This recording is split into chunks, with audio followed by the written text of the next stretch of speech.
And let me get some slides going here. That's the one I'm looking for right there. Okay. So let me give the right screen.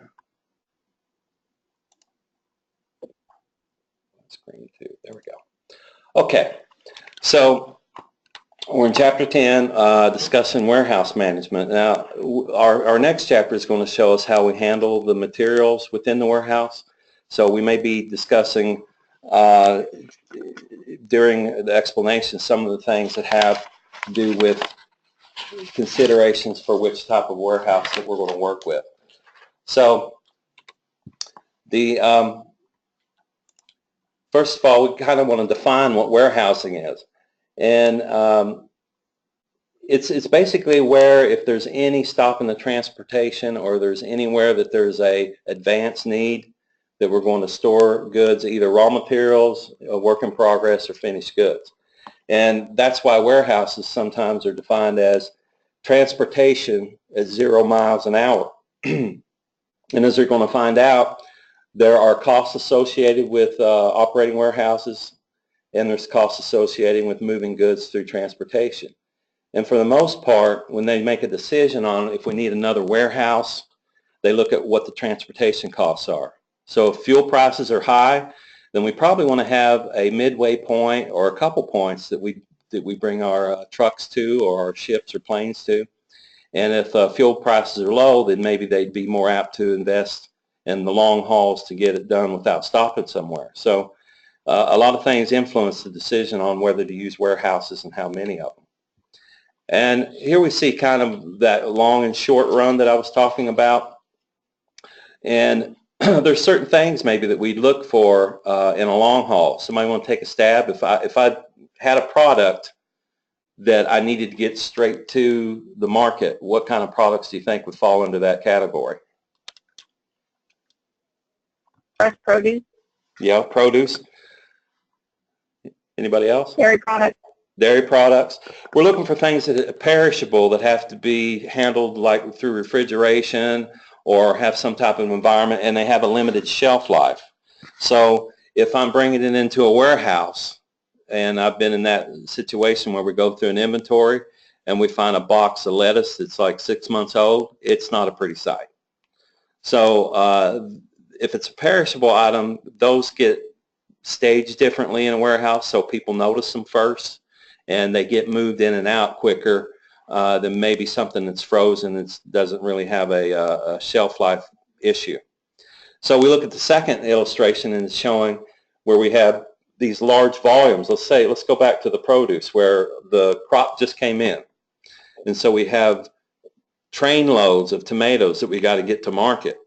And so they'll have this couple days, a week of this harvest that's moving into this warehouse facility that might be climate controlled and extend the life of whatever the fruit or vegetable was. Then we send it out in shorter bursts that could be 2 and 3 trips a day because the distance has been reduced to these different retailers. And so if we have a big sale that's going on in Kroger on tomatoes, 20 cents a pound, and they sell a truckload every day, they're able to replenish that because the warehouse is closer to the end point. If we were looking at the other illustration and they ran out of tomatoes, it could be 2 or 3 days before they got from California to the table. So that's a short illustration on long and short haul options for transportation. So why do we use them? Because patterns of production and consumption don't usually coincide. So we get this big amount at harvest, but we can't use it all at the same time. You can say something like there's a big demand for Christmas ornaments or for seasonal bath towels or beach towels or something. But if we had to go out and resource that like the day before the holidays, we couldn't get it to the market. So we need these warehouses that are staged close to the markets that they can respond to them, within a day or less of delivery. So warehousing serves to match different rates or volumes of flow when patterns of production and consumption don't coincide. I might need 100 pounds of potatoes a day delivered to my store. That's like 10-pound bags. That's not a whole lot.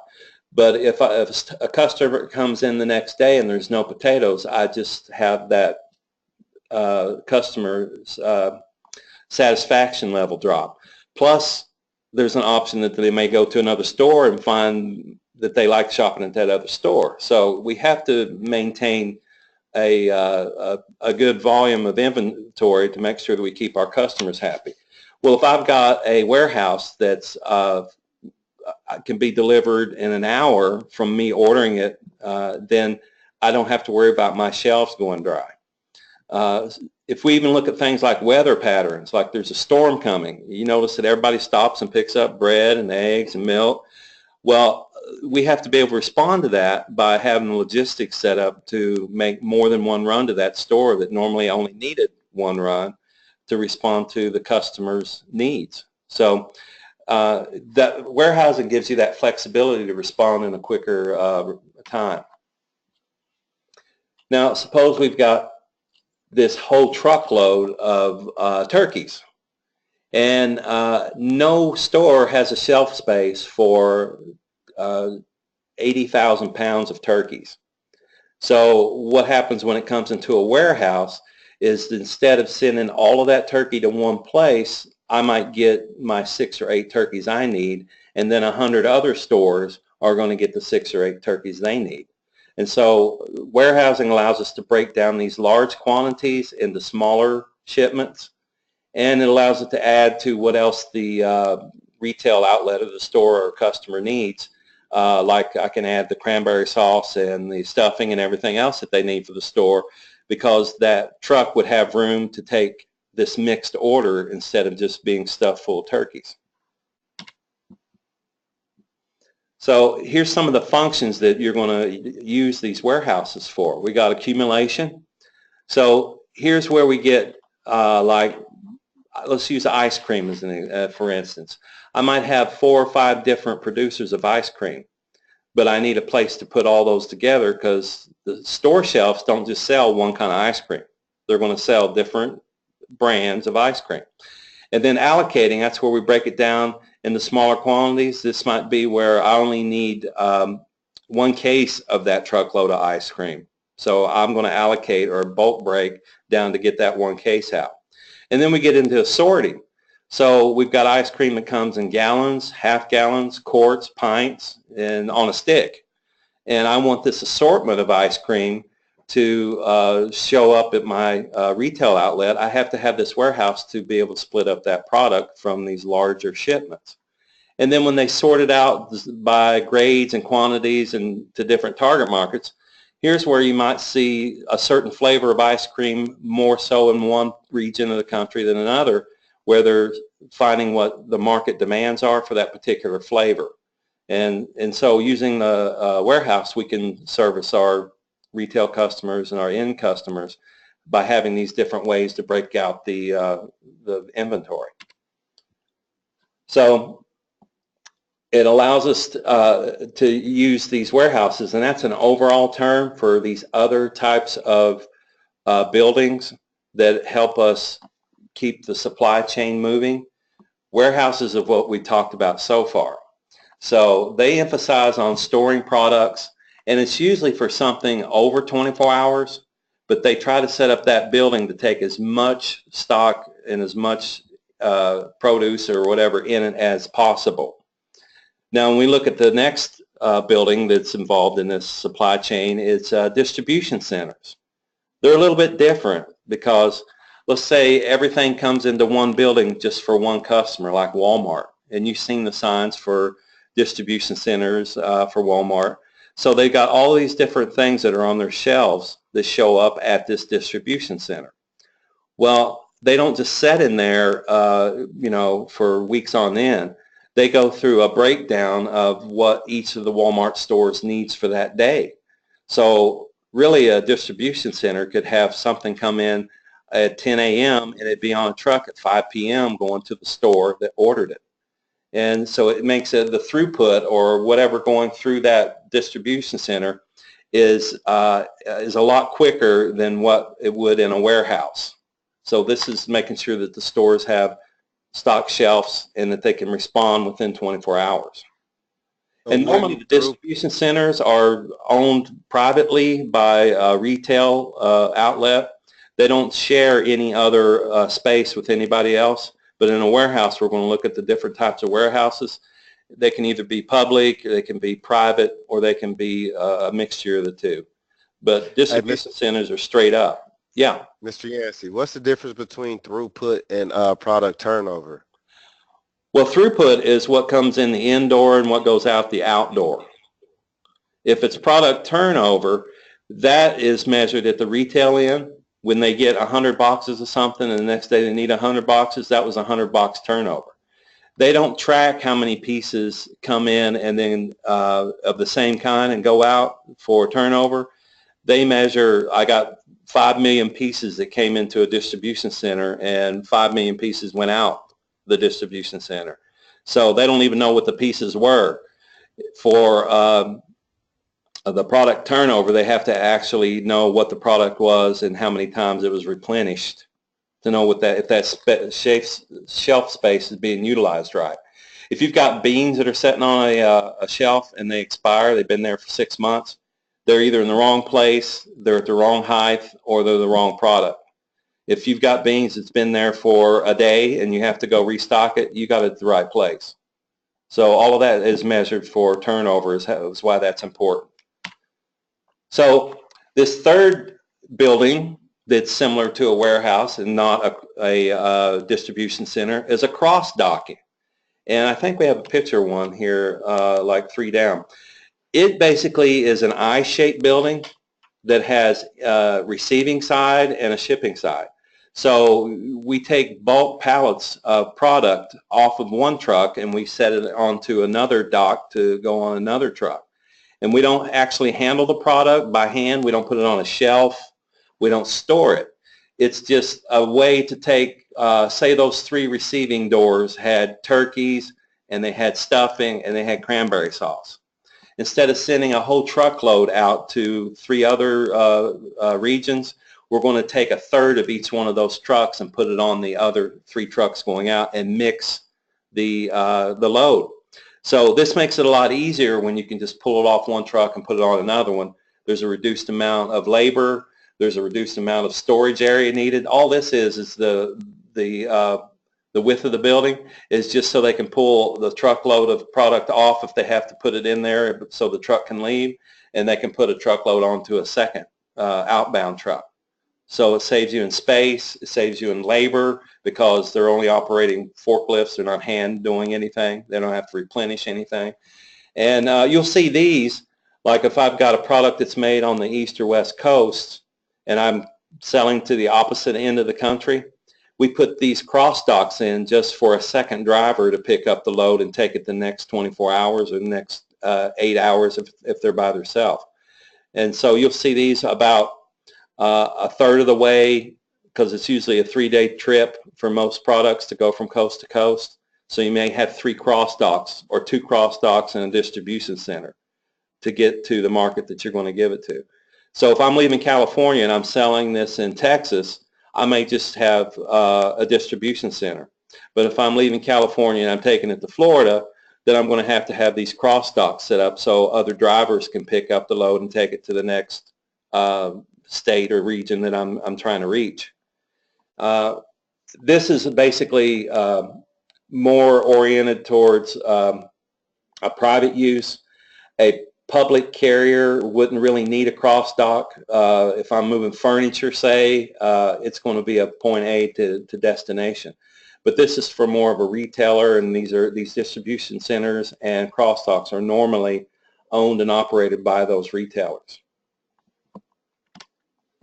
Okay, I think that touched on all the cross dock stuff. And the stuff doesn't stay, the product doesn't stay in the cross dock overnight. It's like within a few hours, it's in and out. This is interesting. It shows that there's H designs, I designs, T, U, and E configurations. And that's probably based on the size of the facility. The smallest one's going to be an I. It utilizes most of the floor space. But if you had an H type of shape of building, much like Lawrence campus is H-shaped. Then you'd have one side of that H is just for inbound, and then you have the center for the transportation, moving it from inbound to outbound, and then the other side of the H is outbound.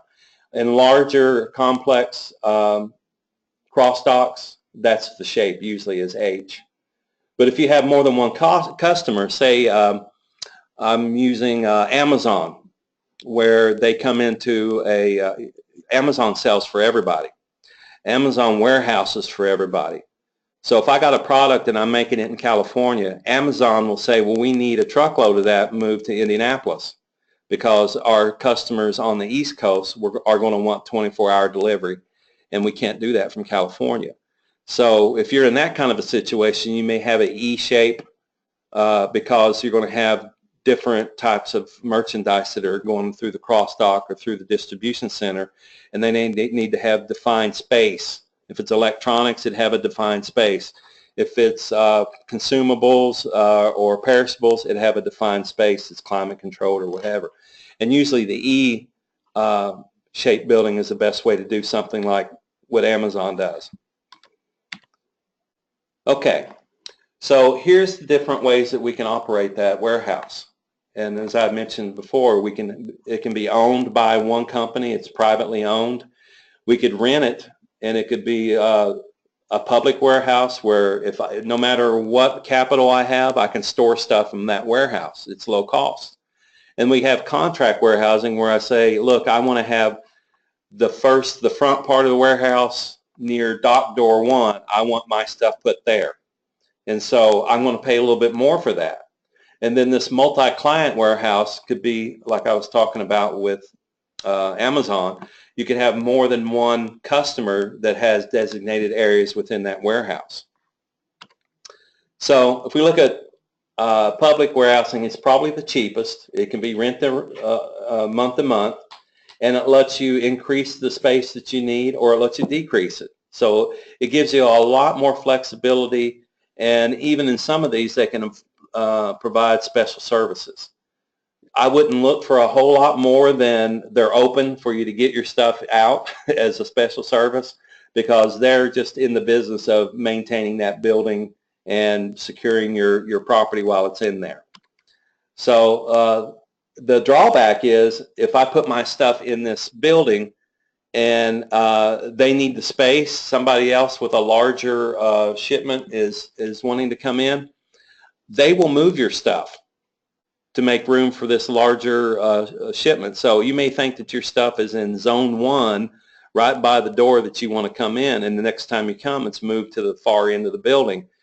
You have to basically take that into consideration. You don't have control of where it is in that building when it's a public warehouse. And there's a lot of more, because it's a public, and there's a lot more moving parts in there and people who don't normally work together. OSHA comes and inspects public warehouses more so than the other kind, more frequently because of the high accident incidents, theft incidents, things that make it tough to keep in business.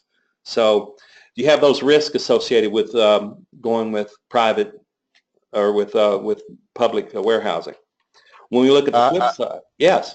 I got a quick question. Wouldn't they have a lot of like liability problems or like problems with possibly damaging different companies' products? Yes, and you'll see if you've ever looked at the different rates, if we compare them, there's going to be an insurance charge on there, and insurance for a public warehouse is about twice as much as a private warehouse because there's a higher risk associated with doing business in that private warehouse. But the rate that they charge you per square foot is so attractive that if you're a small business or you have a small amount of product that you just need moved until Christmas, you want to store it there because you're making Christmas ornaments or something, then you share the risk with that warehouse that you're getting the benefit of paying lower storage, then you're absorbing the risk of that it might get dinged or something while they're moving it around. When we look at private warehousing, it's usually owned by the people who stock or their boxes are in that warehouse. And unless you can use the whole space, you're probably guarded against owning a private warehouse because it's cost a lot of money. The overhead on a warehouse is somewhere around $1 million a year. And so if you're only selling $1 million worth of product, you don't need to go out and build you $1 million a year warehouse. You're running in the wrong direction. And so it says here that the highest users of these are retail chain stores. And that's because they want 100% control of where each item is in that warehouse. And let's say you got, I've seen this in a Kroger warehouse that they own the warehouse. They're selectors. That's people who pull things off the shelf to send to the stores. When the selector would get the order, it'd come through a headset, which we'll talk about next week on the different operating machinery in a warehouse. But it would be a automated TalkMan is what the system is, and he logs in saying, I'm operator 4, and they say, pick for store number 7. Well, he knows on Wednesday, store number 7 orders 10 pounds of bananas, 20 pounds of potatoes, or, you know, they know what the store wants based on what they usually pick for that store. And we're creatures of habit. When you go to the grocery store, do you buy something different that you've never ate before every time you go? No. You buy things that you're used to eating, and so you have these similar shopping lists every week. That store carries a similar shopping list to the warehouse every week or every day when it's replenishing it. So inside these private warehouses, that selector knows I go down aisle 1, I stop midway, I go to the end of the aisle, then I go to aisle 2. He already has picked that store several dozen times, and his response time is much quicker. The accountability, 100% of what they ordered, is a lot higher, and the risk of damaging that material or losing it is much lower because they're used to operating in those same different pick sections. And so that's one of the things that's not written in here, but that's what the decision makers, that's why they will pay the extra premium for a private warehouse, is they have 100% say of where their product is inside that warehouse. So there is high fixed cost to this storage for private, and you really have to have this long-term commitment that you're going to fill that warehouse every day. If it's half empty for 3 or 4 months of the year, it's a losing proposition because that square footage, instead of costing you $10 a square foot, when you average it out over what you actually used it for, then it comes out to more like $60 or $80 a square foot, and you'd never want to be involved in that kind of an arrangement. So you want to make sure that if you're going to get into a private warehouse, that you have the volume to keep that thing full. Another thing they list here is when interest rates are high, it's a bad idea because you're not paying $1 million a year out of your pocket, you're borrowing it. And to construct this monster, you're going to be paying on that over a 15 or 20 year lifetime. So it's just like a house payment. They have a mortgage type loan that they're going to pay on through the useful life of that building. And so if your interest rates are high, that comes off of the percentage that you make for profit. If it gets anywhere above 8 or 9%, then you'll see a change from people owning to renting because it's a losing proposition. Hey, Mr. Yancey. Yeah. For the public warehouses, it said that no capital is needed. Is that because you're doing it on a monthly basis and you don't have to make a big investment into it? Is that what they mean by that? Well, you're not buying it. Somebody else owns the public warehouse.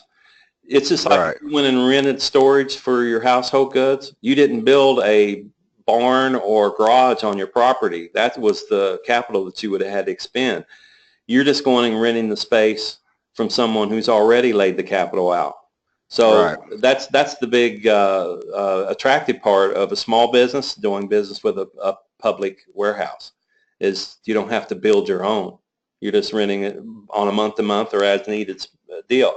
But if we go this private way and I decide I want to open a private warehouse, I better be Walmart or Target or Kroger or some retail chain that I know I'm going to fill that warehouse up every day to make use of what it's costing to run it. And when I'm talking about, it talks about reducing your flexibility. What if I wanted to add a new product line, say some new type of dog shampoo or something? Well, do I have shelf space in my warehouse to store it? Well, no, it's full. Okay, I don't have the flexibility. I got to actually delete some line, take it out of my warehouse, probably at a loss just to clear the space, before I can, make a flexible adjustment to make my customers happy. On the external side, if somebody comes to me and says, hey, we'd like to sell you this product, we have to tell them, well, will you buy our old stuff? Because we don't have anywhere to store it. But it does kind of limit your flexibility when you have a full warehouse. It's a good thing to have a full warehouse if you're selling it. And like you were talking about the turnover ratio, if you've got a lot of throughput, then it's a good thing to have the warehouse. If you've got a warehouse that has freezers in it and they've been there for 6 months, it's not such a good thing, because those freezers aren't making any money. They're actually less valuable every day that they're in that warehouse.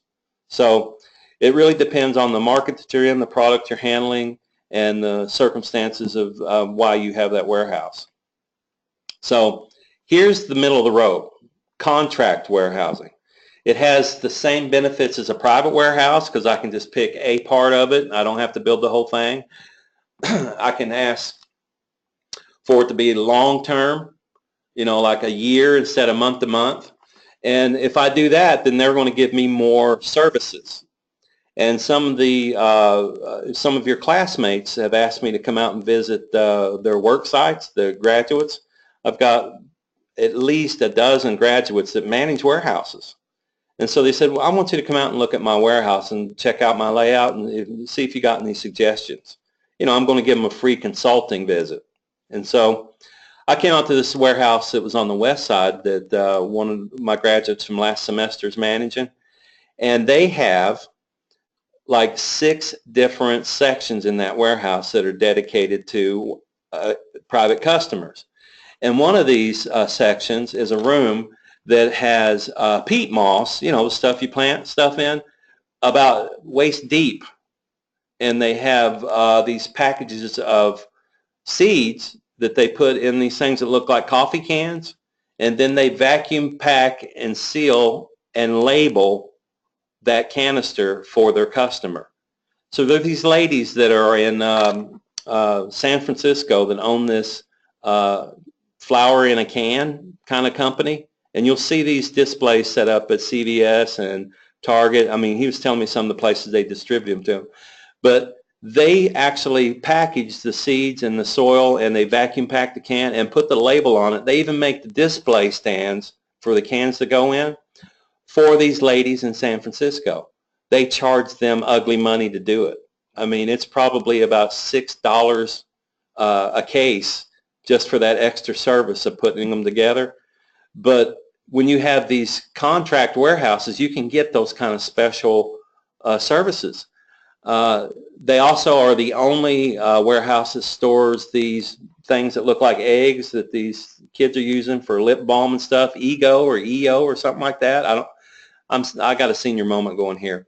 But they have shelves of the different assorted flavors of these lip balms, and they actually make kits. They have contracted his warehouse to make a kit that goes on cruise ships. And so each of the rooms on a cruise ship, this warehouse in Indianapolis, this small little warehouse, puts this box together that has sunscreen, bug repellent, this lip gloss.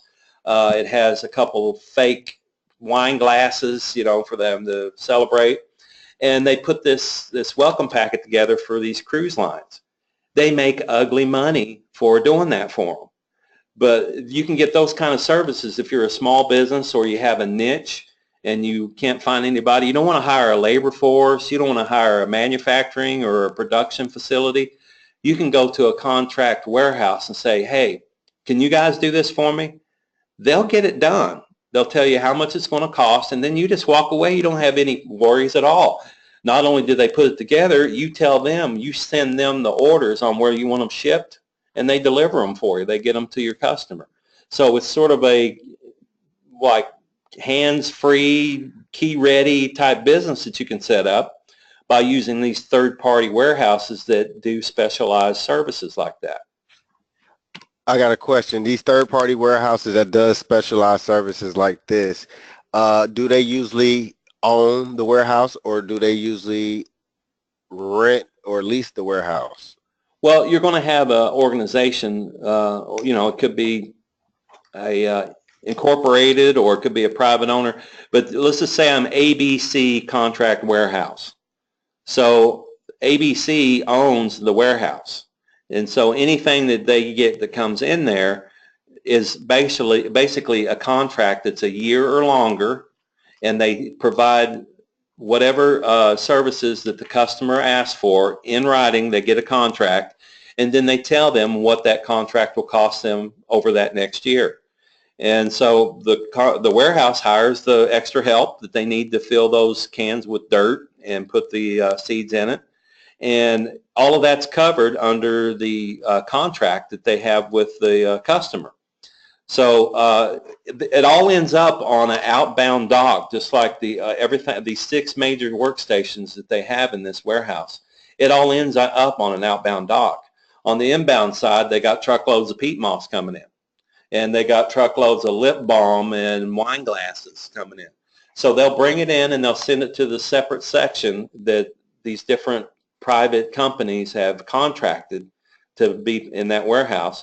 And then they start the assembly or whatever special services they've asked for until it gets set up to the customer's order.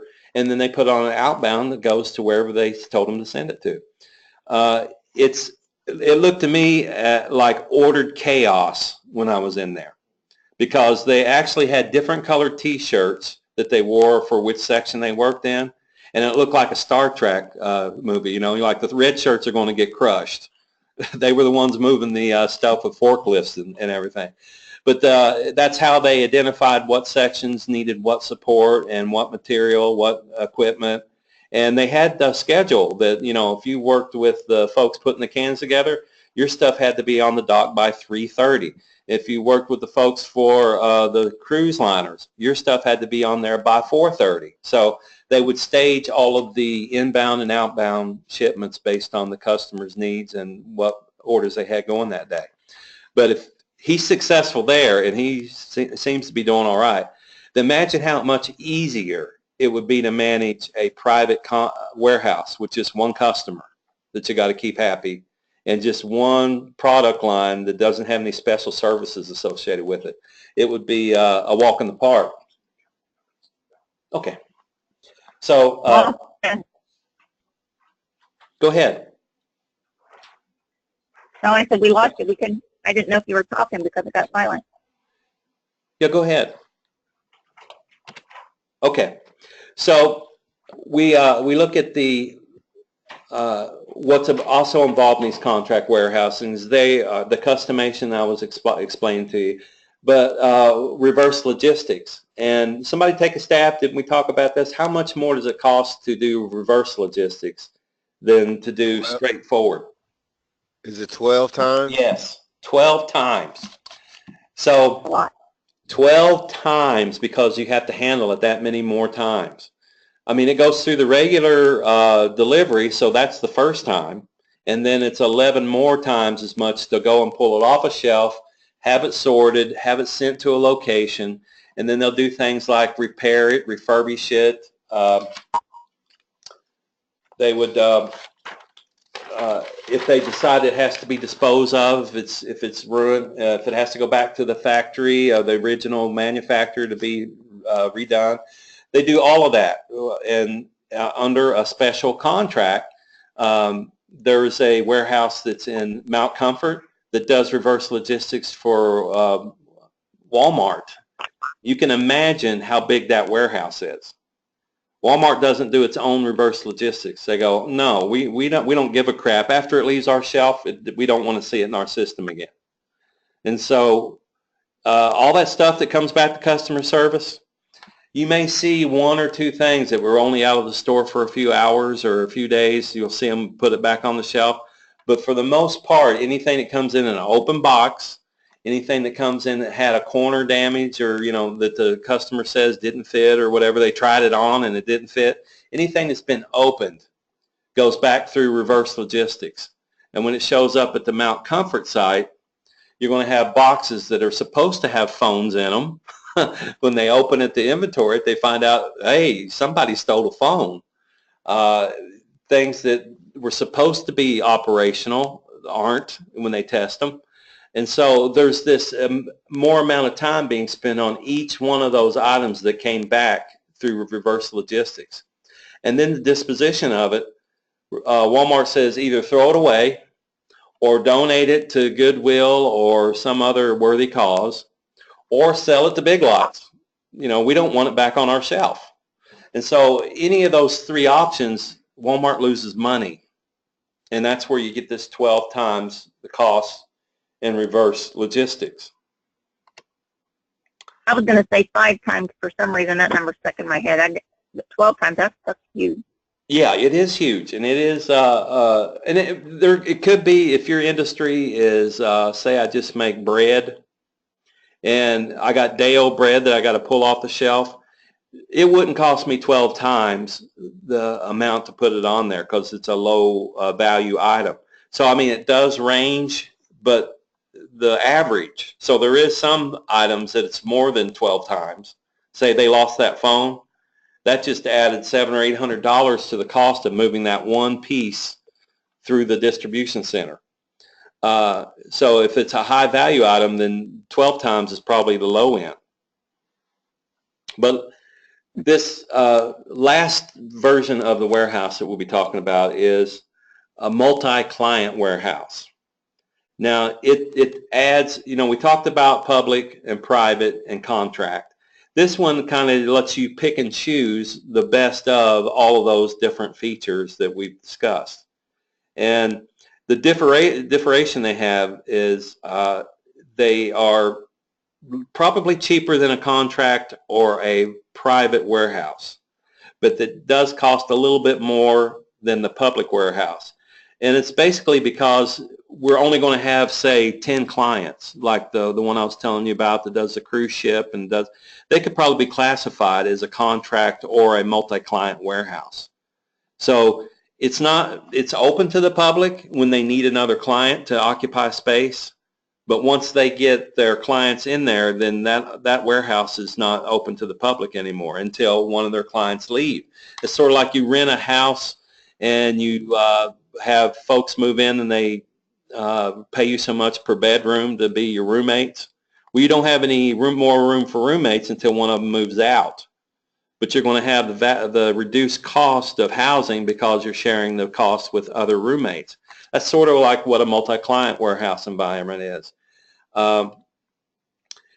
It allows you to basically have your own space dedicated to you, whereas if you were in a public warehouse, it's not. It's just wherever the next available space opens up, your stuff gets put in. And it kind of still gives you some services that the contract warehouse does, but not as many. They're not going to go out and hire 10 people to fill cans and put seeds in them and run your business for you.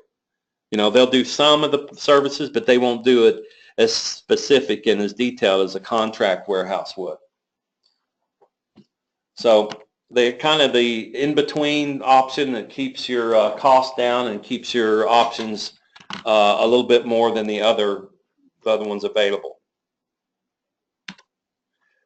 So when we're designing a warehouse, say we're going to build one now, that we need to know what kind of goods that we're going to store. We need to know how they need to be handled. We need to know if it's going to be for low rates of product turnover to be put out for maximum cubic feet. So let's say that I got something I only sell one a month, but I want to get 12 months worth of it. I could stack that all the way up to the ceiling because I'm not going to be coming in there every day and pulling one out. I'm only going to be pulling one every month. So I can take that product and go all the way up to the rafters and get the full storage capacity of that warehouse. If it's something that's rapid turnover where it's only going to be in there like a day, then I have to look at maybe making this where equipment can move around in it, where I've got wider aisles for people to go and select the product out of there, to get it out of the warehouse. Whereas if it was just going to be deep storage for 4 or 5 months, I don't have to have these wide aisles because I don't have stuff moving around in there all the time. So I can have more product in there if it's long term than I would if it was going to be a quick turnaround. So we have to make these trade-offs between space, labor, and what type of mechanical equipment I'm going to use to move the product within the warehouse. So when we look at fixed versus variable slot allocation, a slot is a section of the warehouse that your product goes in. And it could be something like 6 foot by 6 foot, and it's on either the floor, a shelf. It could be on the second shelf, third, fourth, all the way up to maybe the 6th level shelf inside that warehouse. And based on how often you need it is to how easy it is to get to. And so if I got something I need every day, that's usually put on the first shelf or the floor. If I've got something I need once every 6 months, I can put that all the way up on the 6th level because I don't need to be up there messing with it that much.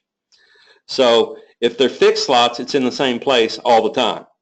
It's permanently there. Like I was talking about the selector that knows store number 7's groceries for every Wednesday, goes to the same slots because they're permanent. If it's variable, then the next thing that becomes empty takes on the new replenishment. So if I got, say, boxes of cantaloupes on the shelf, and the next thing that comes in after I empty that is watermelons, then those watermelons go where the cantaloupes were. And so then my selectors have to go around looking like, well, wait a minute, there were cantaloupes here before, now there's watermelon. They never can get used to where to go pick their orders. So there's some pros and cons to that. If you've got fixed slots and you've got high volume, no problem. If you've got fixed slots and you got this variable volume, then you could have actual floor space, prime floor space in your warehouse sitting empty when you could actually put something in it if it was a variable slot. A variable slot stays full more because I can put anything anywhere there's a hole that is available. And here's the trade-offs on build out versus build up. If I'm Mr. Yancey, yeah. I was just going to add to that last comment. In the warehouse that I worked in before was kind of that variable storage location, because trucks would come in with pallets of parts, motor parts, and we would go through the racking and find a spot to stick it, and then we'd have to write down the location and give it to the person that was inputting all that information. So you're right, it does take a lot of time to go look for stuff, but then when you would go pull the orders, you would have a list of where you said it was located at, so you could drive right to it without spending a lot of time looking for it. Well, that works if you've got people who actually can record the changes. Right. Technology is where those flexible slots are becoming more commonplace. If I can scan it and it has some type of a tracking mechanism on it, which almost every product does now, I can tell it I took it in at 5:01 a.m. today, and I put it in row 6, slot AA1, and so they know exactly where that went through automation. It updates the inventory. Then when the selector says, hey, go find me the stuff that came in at 5:01 this morning, when they access their software, it tells them it's in row whatever, slot AAA. If you've got the paper shuffle going on, it could be that they couldn't read your writing. They couldn't tell how many was on that sheet that went there, so they don't know what their inventory is. And it could be that the selector goes to the wrong spot based on what they thought was the best information. So it's kind of a catch-20 on that. If you've got automation, go for it. If you don't, then it's kind of tough to make that work. Right, and we didn't have automation. It was all handwritten, so there was bound to be mistakes because we're human and we do make mistakes. So yeah. I was just sharing with you what I had experienced with that type of warehouse. Excellent. Was that a larger warehouse or was it multi-customer? How would you classify that? It was a single-use customer because we were basically a warehouse that stored all the components for Remy plants in Anderson. So any parts that they needed to run their line, we would store it until they needed it. So then they would send over like a pull sheet and have 2 dedicated trucks, one in the morning and one in the afternoon, to come and pick up their orders to take to the plant so the next shift would have parts available to run. Excellent. Well, that makes sense. I mean, that they could use that system effectively. You know, you just have one customer, usually had the same items, you know, some variation, but the major stocked items would be used at about the same rate each time the process started. So I could see that being operational mode. It was low cost, you know, because they didn't have to put out for the automation. That is high dollar. The automation's crazy money. So right. Excellent. Okay, and here's the option of, do we build up or do we build out? And a lot of it has to do with the cost of the land and the availability of it.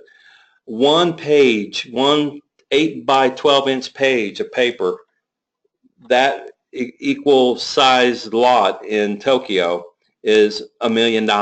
That's how much real estate is there. Japan's an island. It's got limited space, and if you want to be in the center of the industry there in Tokyo, that's what it costs for a square foot of land.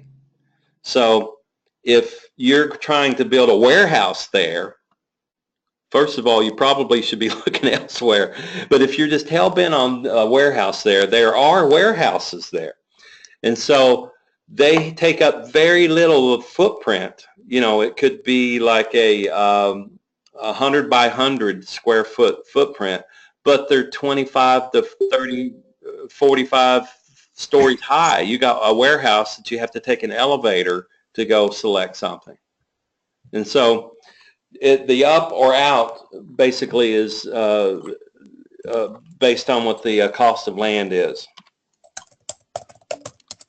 And here it touches on the areas of, do we make the aisles wider where we can move equipment for order picking, or do we keep them just relatively smaller just for storage? Because every time we widen the aisle, we lessen how much stock can go in that warehouse. And then the one dock versus two dock layout. If you've got a two dock, it makes it pretty simple. On one side's where you receive, on the other side's where you ship. If you're using a single dock, it's like that variable slot. Whatever door's open is what the next transaction takes place on. So if I got a dock door open, it can either receive product or it can ship product. So it really depends on the size and the function and the mission, basically, of what that warehouse is doing. Quick question, Mr. Yancey. For the vertical warehouses, do they just use the square footage of the first floor, or do they add the rest of the floors on top of that as square footage? It's every floor. But if they're buying the land, they just pay for that first floor's land. Right. And then the construction, you know, they're going to still pay for the building and the taxes when it comes to what the square footage of it is for real estate. But it's I've been in a couple of those in Great Britain and Germany. These multi-story warehouses, not so much in the U.S. I mean, we have a lot more land maybe available, but I'm sure in some of the metropolitan areas that there are multi-level warehouses for, but they're probably not daily turnover type situations. They could New York City. Yeah, they could be storing for a long term, but if you went to a warehouse that had like, it was climate controlled, it had produce or something, I wouldn't think it would be like a 10-story warehouse. You know, I'm thinking it would be a single floor because it's going to have a perishable that has to go in and out pretty quick. And if they go up, it's a lot more of an effort to select that or to store that. Okay. Here it talks about the conventional narrow or very narrow aisles. You can get your equipment by a conventional size aisle. If you needed to have selection and replenishment both going on at the same time, it'd take twice the width of the aisle to get that done. But now they have these space saver like self-guided robots that are just as wide as the pallet that it sets on it, and that if you're going to have that type of a operation, then you would have more space available to you to store product.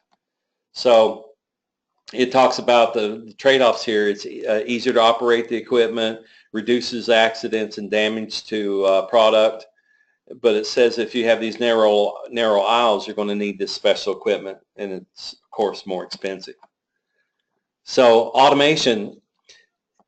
The thing about how far you want to automate is probably more so what you want to look at. There's some videos that I can link you to that actually have 1 or 2 people operating a 10,000 square foot warehouse. And they have robots, these little box-shaped robots that actually can go up this cube. It's a a huge square warehouse, and so it goes up an elevator. It runs across the rails to get to, say, pick slot A. And if the product they want is in a box that's about 4 down, say this is a 10 by 10 cube, it's got 10 cubes going up, 10 cubes going out, then this little robot pulls each one of those boxes out and sets it off to the side until it gets to that one box that has the product that it wanted that was 7 down. And then it puts the other boxes back in place, takes the one box down to the human, lets them select what they need out of it, and then it returns it back to the warehouse. Those are high dollar, but the labor costs are reduced. The accuracy is a lot higher because, say, when a box of, let's say he was getting miniature light bulbs for a computer or something, LED lenses or something.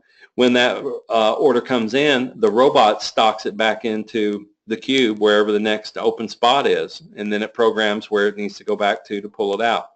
But I watched that demonstrated, and they timed it, and they had another warehouse laid out how we conventionally lay warehouses out with a selector that had the same mission to go get this order. The robot beat him by about 2 minutes. Plus, you didn't have the repetitious things that, there's things that people get burnout because they keep doing the same thing over and over. They get muscle injury because they're doing repetitions using the same muscles. And it's just monotonous sometimes when you have to do the same thing over and over again. It lowers the morale, so people aren't very productive when they got low morale. So automation might be the answer to help take some of that off of them. Here's the other eye-opener, is that only about 10% of the cubic capacity is used for product. So 90% of that warehouse is not storing stuff. It's accommodating people, it's aisleways, washrooms, office space, storage for hazardous items, like cleaning materials and things of that nature.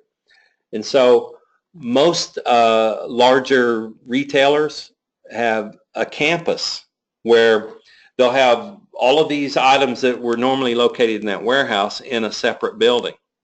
And then their warehouse spaces will be utilized at a much higher, 50, 60, 70% of its capacity. They're all the way up in the rafters, will be used for storage. And so they got buildings that are for administrative uses for all of these things that are listed here that take away space in a warehouse.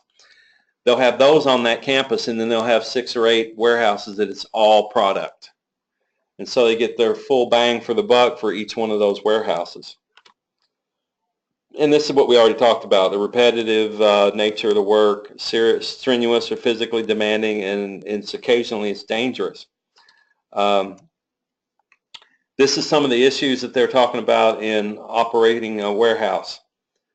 Safety considerations, hazardous materials, security, and the cleanliness of the warehouse itself. And so when we look at productivity, it's measured by input and output, and different people can measure that differently. It could be by cases shipped per person, Product line shipped per person, pallets shipped per person, the average warehouse capacity that was used, or the forklift capacity that was used. And so if you're doing something, say, with Amazon, it would maybe the way they do productivity is, did the product get to its destination on time? Was it 100% correct when it got there?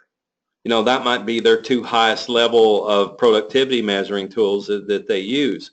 So it really depends on what the mission of the customer is and how they gauge their success as to what's working and what's not. So when we look at the safety considerations, it's saying here that the fatality rate in warehousing is larger than the average rate of all industries.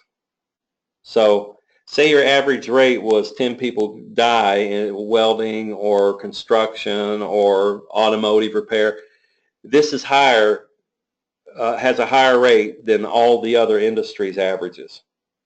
And there's a lot of moving parts in those warehouses. I mean, you've got vehicles that are backing up the doors that could either crush somebody when the vehicle's parked, if it's not anchored right, you know, with chalk blocks. When somebody's loading it, the trailer could move forward and they fall in between the tractor or the trailer and the dock. I've seen that happen. It's an ugly mess. People get injured for life. They could get run into by a forklift. They could have product fall off of a shelf on them. I mean, it's sort of like 1,000 ways to die when you're in a warehouse environment. You have to be very alert around you. You have to follow safety, but just like defensive driving, you have to look out for the other operators and the other employees and make sure that they're not doing something that's going to endanger your safety. So if it's a priority, which it is, because the cost of insuring a warehouse is largely based on what its accidents report looks like. So if it's been 300 days, no accidents, they're probably paying a lower rate of insurance for that warehouse. And when I say lower rate, that could be hundreds of thousands of dollars. And so an emphasis, we want to keep our workforce safe. I mean, we don't want people running, screaming at the end of the day and never come back. The first introductory training in that environment should all be focused on safety. And then there should be reinforcement in it. And it's always part of like a briefing before each shift. And when people are walking around, they're saying, hey, there's a spill over on aisle 6. Let's get that up before somebody slips or a vehicle drives through it and crashes. You know, you got to be alert and aware of, of obstacles that could cause that type of injury. And they include employees, the property, and the motor vehicles operating inside this warehouse when it comes to safety. First and foremost is the employee. And this kind of gives the causes of disabilities in 2010 in billions. Number one is overexertion. In other words, they keep using the same muscles over and over and they get some kind of repetitive motion injury. The second highest is falling from the same level, where you're standing on the first floor and you slip. And then we've got falling to a lower level is like the fourth one. That's like you're above the first level, you're on the second level shelf or something, you fall off a forklift or a shelf. Struck against an object, struck by an object, a highway accident, as an assault or a violent act is about 0.064% of the cost. So it's a very dangerous place, and you're going in there as a supervisor of either that warehouse or that inventory or that transportation or an operations manager. You're charged with the safety of your workforce, and so you really have to be on your game when it comes to looking at your operation and finding out where there's places to improve safety. So hazmat, depending on what kind of stuff that you're storing, you could have paint or you could have some type of chemicals or whatever. There's different ways that those have to be stored, and the government has regulations and they have safety data sheets. On those sheets it'll say how it's supposed to be stored, how it's supposed to be handled, what to do if it's in a fire, what to do if it's spilled or you come in contact with it. So these safety data sheets are supposed to be the first aid checklist, you know, if some kind of a accident occurs, and it tells you how to prevent accidents from occurring. When we talk about security, theft, pilferage, those are at the top of the list. But if you've got something that's perishable, that's got to be refrigerated, then if the electric goes off or you've got heat and humidity where the system fails, the product is going to go bad. It'll be spoiled. And it lists fire and vandalisms as the other security issues. The highest level that they concern is theft and pilferage. Quickie story, I was a consultant and they said, hey, we keep having lobster carried out of the warehouse. Can you help us out? I said, well, let's go look at where you have your lobster at in the warehouse.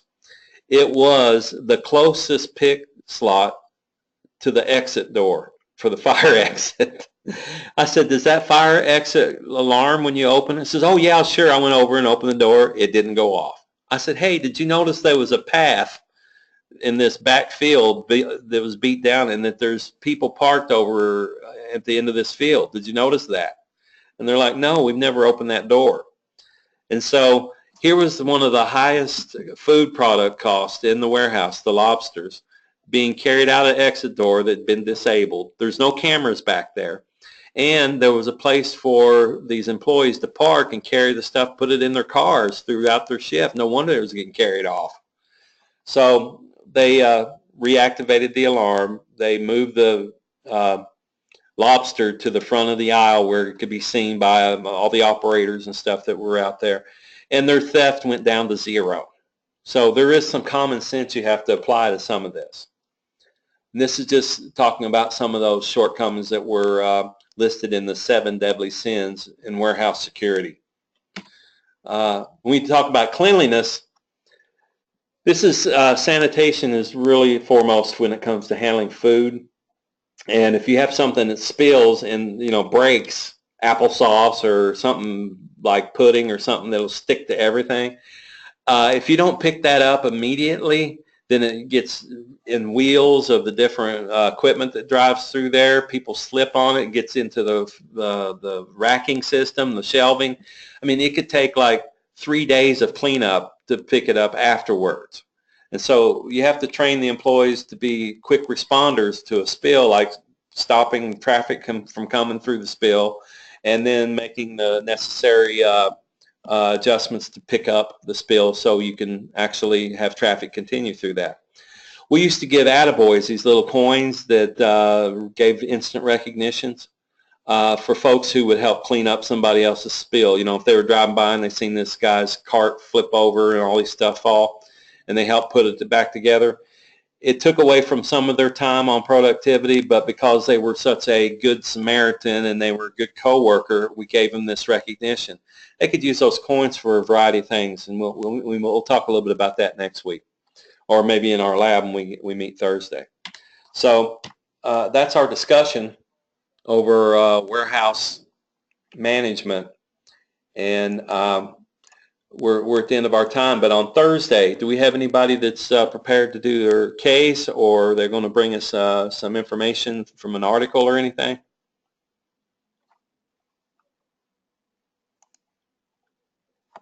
Yeah, I'm ready to do my case for Thursday.